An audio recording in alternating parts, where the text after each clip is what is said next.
Felix Stanton didn't fall often. He was one of those men who didn't just walk into a room. He owned it. But on a random Thursday morning, in the middle of Manhattan's most chaotic hospital lobby, he slipped on a freshly mopped floor and went crashing straight toward the ground like gravity had a personal vendetta against him. And the only thing that stopped him from face-planting was a pair of surprisingly strong arms. "Whoa, I got you," a woman's voice gasped.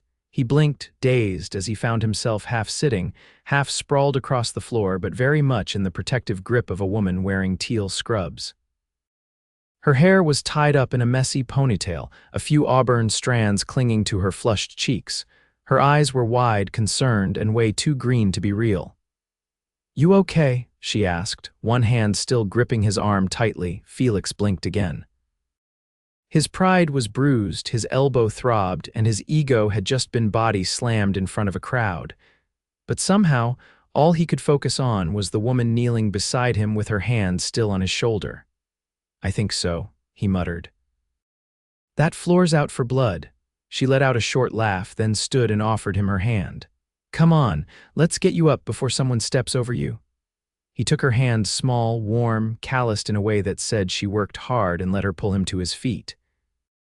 Once upright, he noticed she was shorter than him by at least a head, but somehow she still looked like she could throw him across the lobby if she needed to. "Thanks," he said, brushing himself off. "No problem," she replied, already glancing down to check his elbow. "You hit this pretty hard." "Want me to take a look? I'm a nurse." He opened his mouth to decline, but the way her brow furrowed in genuine concern made him nod instead. "Sure." She led him to a nearby bench and gently rolled up the sleeve of his suit jacket. "You're lucky, it's just a bruise." "No blood, no major swelling." "Good," he said. "I was hoping to avoid the ER. I have a meeting in 20 minutes. She said, tilting her head. "You might want to reschedule. You just fell. That's a traumatic experience." "Some people never recover." He looked at her, unsure if she was joking, until he saw the sparkle in her eyes. "Are you making fun of me?" he asked. "Only a little," she said, smiling. "I've never seen a man in a $1,000 suit go down that fast." He raised a brow. "You know suits?" "I know enough to know that's not off the rack," she replied, then extended her hand again. "Tessa Andrews, ER nurse, floor savior." He shook her hand. "Felix Stanton, CEO, floor victim." Her eyes flicked up. "Stanton, as in Stanton Holdings." He tried not to react. Most people didn't recognize him immediately, and he preferred it that way. "That's me," he said casually. "Well, Mr. Stanton," she said, standing back, "watch where you're going next time. The floor's not always going to be that forgiving." He stood too, brushing off the last of the embarrassment. "I'll keep that in mind. Thanks again for catching me," she shrugged, already turning to walk away. "Any time." Felix watched her go, her ponytail bouncing as she moved through the crowd like she belonged to the chaos. He'd had hundreds of meetings, thousands of polished conversations with polished people in polished buildings. But that 30-second exchange with a nurse in a hospital lobby had left more of an impression than most of those combined, and he had no idea why. The next day, Felix walked into the hospital again. He told himself it was for a follow-up with the orthopedic specialist one floor up, but that didn't explain why he found himself lingering by the ER wing, scanning for a flash of auburn hair she didn't show. The day after that, he came again. This time, he made it a point to ask one of the nurses as subtly as he could. "Is Tessa working today?" The nurse raised a brow. "You mean Andrews?" "Nah, she's on night shifts this week." "Night shifts, right." That night, Felix canceled dinner with a banking executive and showed up at the hospital at 9 p.m. Holding 2 coffees, he wasn't entirely sure what he was doing. He didn't chase women. He didn't show up uninvited. And he definitely didn't hang around hospitals after hours for a woman he'd talked to once. But then he saw her. Tessa was at the nurse's station, scribbling something into a chart. Her hair was up again, and she looked tired but focused, moving with the same confidence that had impressed him the moment she caught him mid-fall. He approached slowly. "Thought you might need caffeine," he said, holding up the coffee. She looked up, surprised. "Mr. Stanton, you okay?" "Fall into another floor," he chuckled. "Not yet." She eyed the coffee, then him. Are you stalking me? Would it make you feel better if I said yes? She tilted her head. Honestly, a little. He handed her a coffee. Long shift, always is, she said, taking the cup. You didn't have to bring this. I wanted to, he said simply. She gave him a look like she was trying to figure him out. Guys like you don't usually hang around here, let alone twice in a week. Felix leaned against the counter. Maybe I don't want to be like most guys. She sipped the coffee. Careful, that sounds dangerously close to a line, he smiled. It's not a line if it's true. They talked for nearly 20 minutes, her break stretching longer than it should have. They talked about his job, her patience, the insanity of New York, and how she once got locked in a supply closet for 2 hours during a power outage. She made him laugh, really laugh in a way he hadn't in months. She wasn't impressed by his money or his name. She wasn't trying to get anything from him. She was just herself. By the time she had to get back to work, he found himself not wanting to leave. Let me take you to dinner, he said before she walked away. She blinked. I mean it, he added. A real dinner. Not just coffee in a hospital hallway. Tessa looked at him for a long second. You're serious? Very, she hesitated, then finally said, fine, but only if you promise not to fall again. He grinned. Deal. That night, walking back to his car, Felix realized something. He'd slipped on a wet floor, and somehow, in the most unexpected way, fallen much harder for the woman who caught him. Tessa stood outside the restaurant, shifting her weight from one foot to the other, mentally debating whether she should just turn around and walk away. The place was the kind of upscale she only ever passed on her way to the subway, the kind with no prices on the menu, and a valet who glanced at her beat-up sneakers like they'd committed a crime. Felix had insisted on picking her up, but she declined. She wasn't quite ready to be chauffeured around in whatever luxury vehicle he likely had parked somewhere in a private garage. She needed the control that came with walking herself to the front door, or walking away if she changed her mind, but she didn't walk away.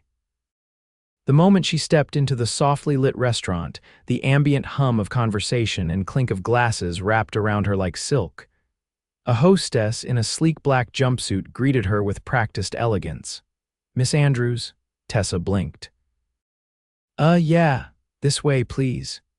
She followed the hostess toward a secluded corner where Felix sat alone at a table set with flickering candles and polished silverware. He stood when he saw her, and for a moment the room dimmed around him. He was wearing a charcoal suit with a crisp white shirt, no tie, and his dark hair was swept back in a way that made him look like he belonged on the cover of a magazine. You came, he said, smiling, not the kind of smile meant to impress, but something quieter, more personal. You said dinner, she replied, sliding into the chair across from him. I assume this isn't a prank, not unless you count the wine list. It's in French and I'm positive half of it is made up, she laughed, easing into the chair. A waiter appeared like magic to pour water and offer menus, which Felix waved away politely.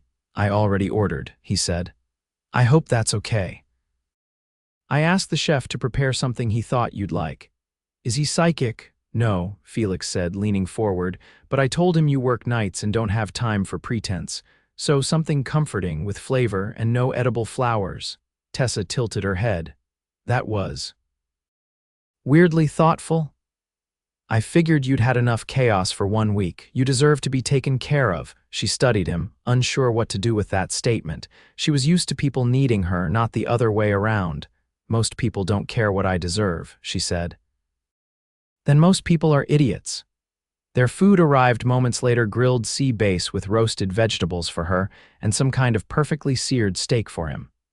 They ate slowly, not because of the food, but because the conversation kept tumbling forward faster than either of them expected. What made you go into nursing? He asked between bites. She chewed thoughtfully before answering. My mom got sick when I was in high school, cancer. I spent a lot of time in hospitals watching people either turn away or step up. The nurses were the ones who stayed. They didn't blink when things got messy. I wanted to be like that. Felix didn't interrupt. He just listened, his expression unreadable but attentive. She passed a few weeks before my graduation, Tessa added. I almost didn't go to college. But I figured if I could survive that, I could survive anything. You did more than survive, he said. You built something? She shrugged, uncomfortable with praise, and nudged a piece of asparagus around her plate. What about you? Why finance? I was good at math and bad at emotions, Felix said. Wall Street rewards that kind of imbalance. She raised an eyebrow. That's not exactly a glowing endorsement. It's not. I built Stanton Holdings because I liked control, predictable outcomes, but lately, I'm starting to think I traded a lot of life for certainty. Tessa sipped her water, letting the silence stretch long enough to make room for honesty. You ever think about quitting? She asked. Every day, he replied, but I don't know what I'd do instead. I've spent the last 20 years trying to be the man everyone expected me to be. I'm not sure who I'd be if I stopped. You'd still be the guy who brought a nurse coffee on her night shift, she said softly. Felix looked at her, something shifting in his eyes. You remember that? I remember everything, she said. It's kind of my curse. They left the restaurant an hour later, full but not quite ready to part. Felix offered to walk her to the subway and she didn't object. The city pulsed around them, honking horns, flashing lights, the distant wail of a siren, but it all felt muted somehow. You know, she said as they passed a florist locking up for the night, you're not what I expected. What did you expect? Someone colder, sharper, less human? I was all those things, Felix said, until about 5 days ago. They stopped at the subway entrance. Tessa turned to face him. I'm not looking for anything complicated, she said. My life's already a mess most days. I work 70 hours a week. I pay rent late sometimes. I haven't taken a vacation in 3 years. I don't care about any of that, he said. Complicated doesn't scare me. Losing a chance to know you, that scares me. She hesitated, then leaned up and kissed him. It wasn't dramatic or staged. Just a quiet meeting of lips in the middle of a city that didn't stop for anyone. When she pulled back, she looked a little startled by herself. I don't usually do that. I'm glad you did, Felix said, his voice low. She stepped back, hands in her coat pockets. Good night, Felix. Good night, Tessa. The next morning, he sent a single white envelope to the hospital's main reception desk with her name scrawled across it. Inside was a handwritten note. Dinner was the best meeting I've had in years. Let me see you again. No pressure, no planning, just you. A week passed, and they fell into a rhythm: short phone calls during her breaks, long texts when the hospital slowed down, stolen minutes when she could sneak away from her shift. Felix never pushed. He didn't try to impress her with money or connections. He simply showed up in the quiet ways that mattered. One night, she came home to find a box on her doorstep. No card, no logo. Inside was a worn, used copy of one of her favorite books, The Things They Carried. A note was tucked between the pages. You mentioned once you'd lost your old copy in a move. I tracked one down. Hope it finds its way back to you. She stared at the note for a long time, heart pounding in a way she didn't like to admit. That same night, Felix sat alone in his penthouse, watching the city from the floor-to-ceiling windows. He could buy anything, fly anywhere, but all he wanted was to hear her voice. He picked up his phone and dialed. Hey, she answered, breathless, clearly mid-run. Am I interrupting? Just chasing a psych patient down the hall, nothing major. You always call that a normal Tuesday, pretty much. Then I guess I'm just trying to make your normal a little better, he said. There was a pause, then a quiet laugh. You kind of already are. Felix didn't reply. He didn't need to. He just listened as she caught her breath and told him about her night, and for the first time in a long time, he didn't feel like the man with the power. He felt like the one being saved. The rain had started as a whisper, a light drizzle that barely touched the surface of the sidewalks. But by the time Tessa stepped out of the hospital's side entrance, it was pouring in thick silver sheets, soaking her hoodie and sneakers before she made it past the ambulance bay. She hunched her shoulders, pulled her hood tighter, and began walking, refusing to let the weather ruin her last 10 minutes of peace before the world demanded more of her. A black SUV idled by the curb under the faint glow of a flickering street lamp. Its passenger window lowered as she passed. Tessa? She paused, rain dripping from her lashes, and turned toward the sound. Felix leaned across the seat, dry in a tailored black coat, his eyes finding hers through the downpour. You're going to catch pneumonia, he said. I've had worse, she replied, blinking water from her eyes.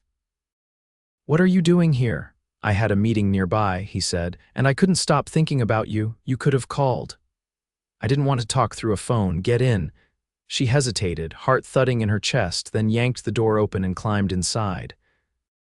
The warmth hit her immediately, fogging her glasses and making her painfully aware of just how soaked she was. "There's a towel," he said, nodding toward the back seat. She reached for it, patting her face and arms. Her fingers trembled slightly, though she couldn't tell if it was from the cold or his proximity. "You really didn't have to come all the way here," she said. "I know," he said, "but I wanted to." She turned to study him. His jaw was tighter than usual, shadows under his eyes deeper. "Rough day?" she asked. He looked out the windshield for a moment before answering. "My board voted against a proposal I spent 3 months developing. They want faster returns, more aggressive expansion. I want something sustainable. They think I've gone soft." "Have you? Maybe," he said. "But I don't like building things that hurt people. Not anymore." She watched the rain trail down the windows, thoughts spinning. "You ever think," she said slowly, "that maybe you're supposed to be doing something else?" "I think about it all the time," he said, "but I've built an empire." Walking away would mean burning it down. And what if it's worth burning? He didn't answer right away. Instead, he reached into the glove compartment and pulled out a folded piece of paper. He handed it to her. She opened it. A blueprint. A building. Low rise, clean lines, open courtyards. "What is this?" "A shelter, community run. Housing for women and families coming out of crisis. I've been funding smaller programs for years, but this would be the first full-scale facility under my name." She looked up. "Under your name," he nodded. "I kept it quiet." "I didn't want the board interfering." Tessa's throat tightened. "Why are you showing me this?" "Because I'm tired of pretending I'm only one thing," he said. "And because you're the first person I've met in a long time who sees past the surface. I wanted you to know the truth." She folded the paper carefully and handed it back. "You're not who I expected either." They sat in silence, the hum of the rain filling the space between them. Finally, Felix turned to her. "Come with me this weekend," he said. "Where?" "Vermont. I have a property upstate. It's quiet, no cell towers, just trees and silence." Tessa raised an eyebrow. "You want to take me to the woods," he laughed, the tension in his shoulders easing slightly. "It's not like that. There's a house with heat and wine. And a kitchen I don't know how to use." She tilted her head. "Why me?" "Because you don't need anything from me," he said. "And that makes me want to give you everything." Her breath caught in her throat. The words were simple, but they landed like a thunderclap in her chest. "I have a shift Friday night," she said. "Then I'll pick you up Saturday morning." She hesitated, then nodded. "Okay." That Saturday, the sky was a crisp blue, the city still shaking off the weight of the previous night's storm. Tessa met him outside her apartment just after dawn, a duffel bag in hand and her hair still damp from a rushed shower. Felix opened the passenger door for her, stepping aside as she climbed into the SUV. "You packed light," he said when he got in. "I don't own anything fancy," she replied. "Good, neither do the trees." The drive took 3 hours, winding through highways that gave way to quiet backroads lined with flaming orange and gold leaves. Neither of them spoke much. There was no need. The silence felt comfortable, like a pause in the noise of their separate lives. The house he brought her to wasn't a mansion or a palace. It was a modern cabin, all wood and glass, perched on a hill that overlooked a wide valley. Inside, it smelled like cedar and something faintly floral. "I bought it after my father died," he said, showing her around. "I needed somewhere that didn't feel like Manhattan." She ran her fingers along the edge of a bookshelf filled with hardbacks. "Did he die recently?" 5 years ago," he said, "but grief doesn't keep a schedule." They spent the day walking trails, their boots crunching over fallen leaves. He told her about growing up in a house where emotions were currency and love wasn't spoken but negotiated. She told him about her first job at a clinic where the air conditioning broke every summer and the pay barely covered rent, but where she'd learned more than any textbook could teach her. That night they sat on the back deck, wrapped in blankets, a fire pit crackling between them. Stars blinked above them in a sky so clear it felt unreal. "I don't think I've slowed down in years," Tessa said, leaning back in her chair. "You should," he said. "You deserve to breathe." She turned to look at him. "Do you always say things like that? Only when I mean them. And then he kissed her. It wasn't a rushed thing. It was slow, reverent, like he was afraid to break whatever fragile thread had been weaving between them. Her hands found his shoulders, his fingers tangled in her hair, and the world slipped away. Later, wrapped in a blanket on the floor in front of the fireplace, she traced the scar on his forearm. "How did you get this?" she asked. "Fell off a bike when I was 12. "Tried to jump a ramp I made out of a trash can," she laughed quietly. "Brilliant. I bled all over a brand new leather jacket. My mother was more upset about the coat than my arm." Tessa rested her head against his chest. "You didn't have a soft childhood, did you?" "No," he said. "But my life feels softer now." The words hung between them, weighty and real. In the morning, she woke before him and wandered into the kitchen. The mountains stretched across the horizon, bathed in gold light. She poured coffee and stood by the window, watching the mist rise off the trees. Felix appeared behind her, shirt rumpled, hair a mess. He wrapped his arms around her from behind. "I could get used to this," he murmured. She leaned into him. "Don't. Why not?" "Because I don't want to get used to something that won't last." He turned her gently to face him. "What if it could?" Tessa searched his face. There was no game there, no performance. Just a man who'd built everything except a place to belong. "You mean that?" "I do," he said, "but I don't want to rush you." "I'm not afraid of fast," she said. "I'm afraid of fake." "I'm not offering something fake," she nodded slowly. "Then let's see where this goes." They returned to the city that evening, the silence between them not heavy but full. Something had shifted permanently, but neither of them said it aloud, not yet. Because some truths weren't spoken. They were lived. Felix stepped onto the rooftop of the unfinished building just as the first pink hues of dawn crept across the Manhattan skyline. The city was waking up below, but up here it was silent, peaceful. The distant hum of traffic was muffled by open sky, and the wind carried the scent of rain from the night before. He'd been coming to this site every morning for the past week, watching the structure rise from the foundation up. The shelter wasn't finished yet, but the bones were their steel beams, concrete floors, and the promise of something lasting. Something real. He walked to the edge, staring out at the horizon, one hand in his coat pocket. He hadn't told Tessa yet. Not about the groundbreaking ceremony scheduled for next month, or the fact that he'd named the center after her mother Margaret's house. He didn't want it to be a gesture. He wanted it to be a legacy. Footsteps behind him broke the quiet. He turned, expecting his assistant or the project manager. But it was Tessa. "You have a habit of showing up in places I don't expect," he said. "I could say the same about you," she replied, her hair pulled back in a loose braid, fatigue clinging to her features. "I thought you were on shift. I traded with someone. Figured it was time I saw what you've been hiding." Felix stepped aside, letting her take in the view. She moved slowly, her eyes scanning the unfinished space. "This is it?" she asked. "The shelter," he nodded. "Top floor will be administrative offices. Everything else, housing, counseling, medical care, child care, will be downstairs. Open access, no red tape." She turned toward him. "Why didn't you tell me you already started?" "Because I didn't want it to be about me," he said.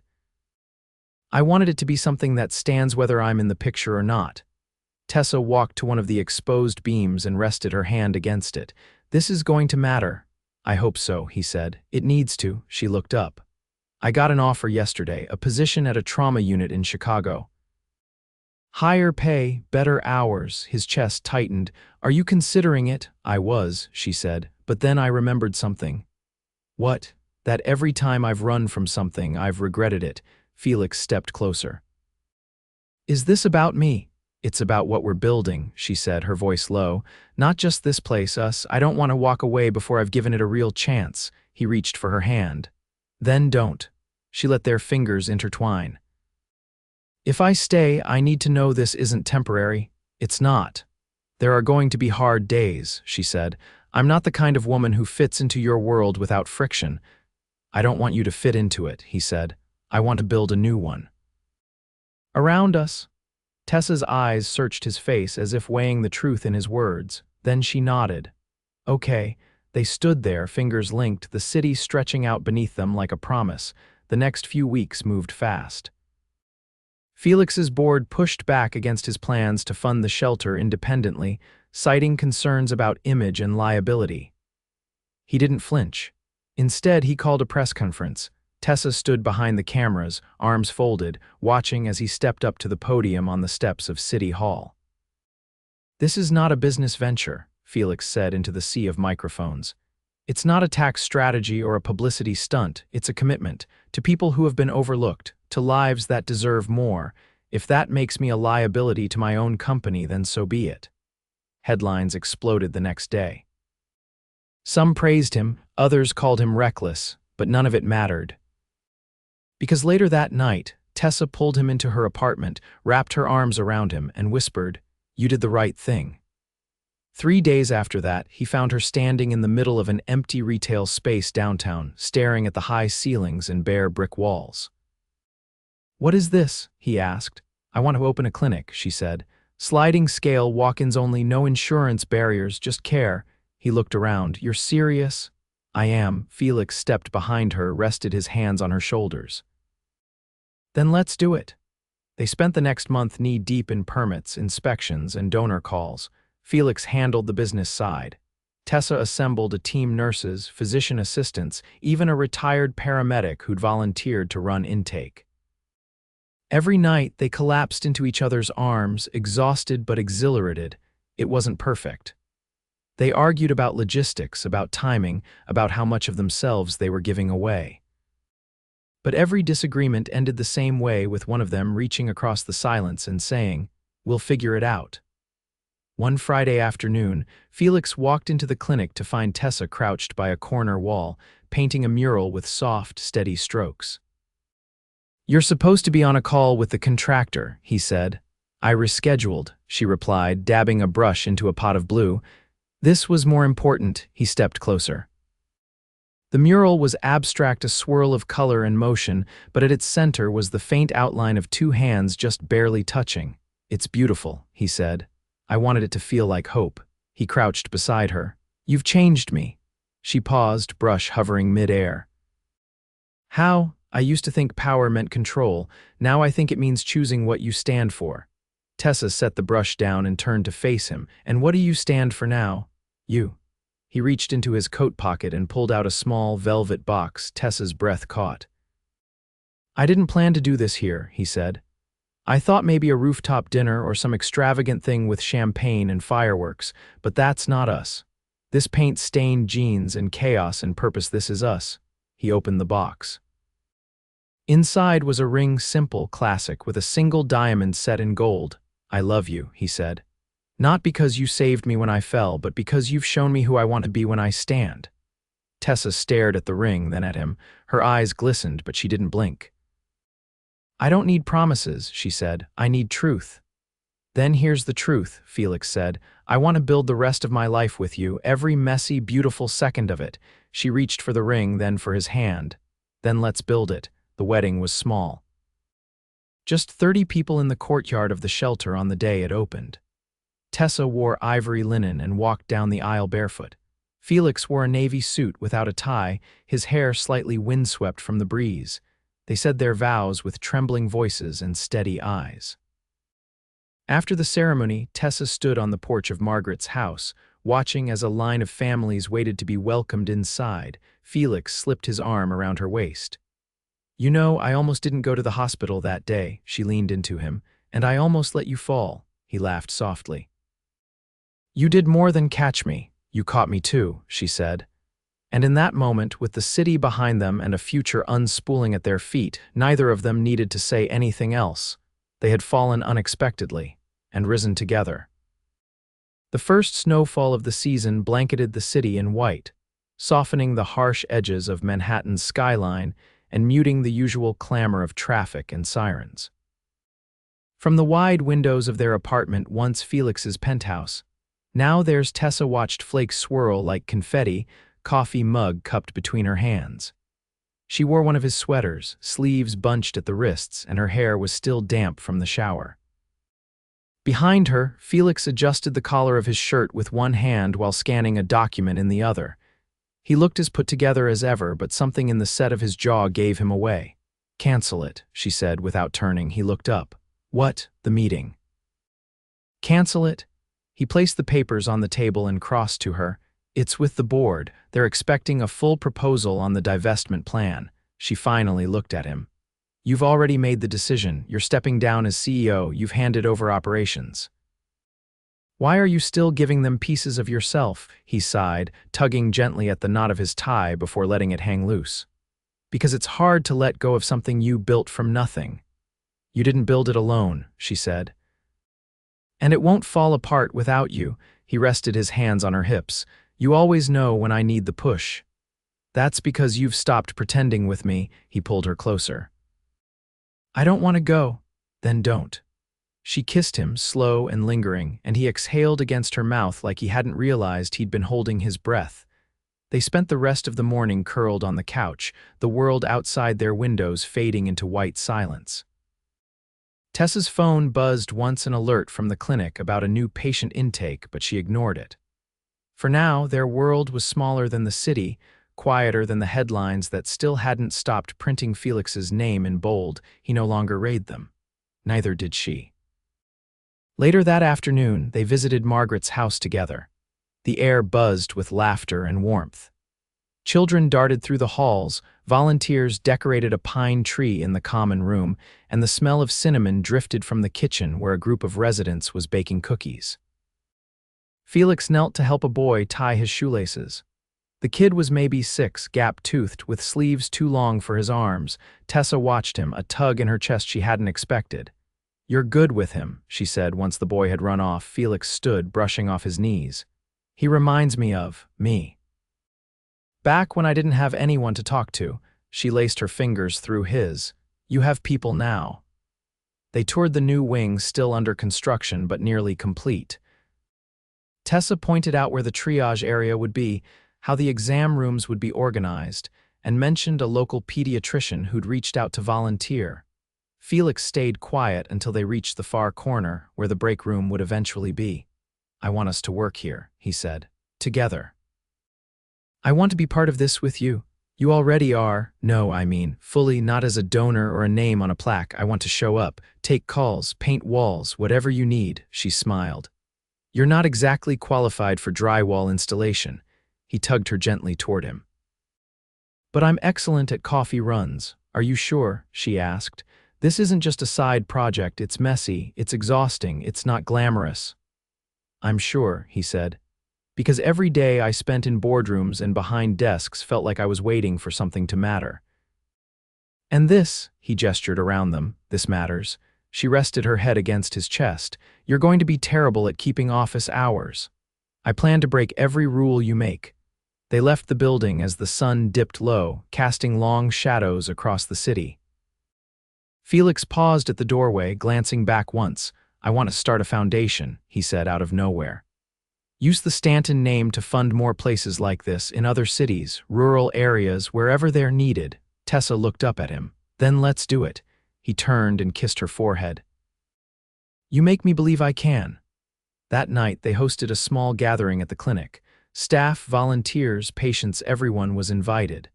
An impromptu holiday party, thrown together with mismatched tablecloths, store-bought cupcakes, and more joy than most black tie galas ever managed. Tessa stood beside the front desk, watching a nurse teach a toddler how to dance while a teenage girl helped string lights across the ceiling. Felix was in the corner helping carry in folding chairs, laughing at something one of the residents said. She felt a hand slip into hers. "You okay?" he asked. She nodded. "Just full." He wrapped his arm around her waist. "It's only the beginning." 2 weeks later, they stood in a judge's chambers, snow still clinging to their boots. There was no fanfare, no aisle, no bouquet. Just the two of them, a legal formality and a quiet vow spoken with hands clasped and eyes locked. When the judge pronounced them married, Tessa laughed sharp and sudden and threw her arms around Felix's neck. "Marry me again," she whispered. "Somewhere wild, somewhere loud." "Anywhere," he said. "Everywhere." They flew to Iceland in early spring, exchanged rings again under the northern lights, and wrote vows on the backs of napkins they'd stolen from the hotel bar. Tessa wore a wool coat. Felix wore hiking boots. They kissed beneath a frozen waterfall, and no one else was there to see it. Back in New York, life didn't slow down. The clinic opened its third branch. Margaret's house expanded to include a job training program. Felix's foundation funded 4 new shelters across the country. They didn't try to balance work and love. They let it blend messy and beautiful in the way real life always does. Some nights, they came home too tired to speak. Others, they stayed up until dawn, tangled in each other, dreaming about what came next. Once, while waiting for a permit approval, Felix turned to her with a strange look in his eyes. "What?" she asked. "I think I want to be a father." She didn't blink. "Okay, you're not surprised. I've watched the way you look at every kid that walks through those clinic doors." He smiled, slow and certain. "So we'll try," she nodded. "We'll try." It didn't happen right away. They had setbacks, false starts. Quiet disappointments they never spoke of to anyone else. But they kept trying. And one morning, just as spring began to warm the trees lining their street, Tessa placed a small, white stick on the bathroom counter and waited. Felix found her sitting on the edge of the tub, hands shaking slightly. He knelt in front of her, took her hands in his, and looked down at the test, and he laughed. Loud, broken, almost disbelieving, she started crying.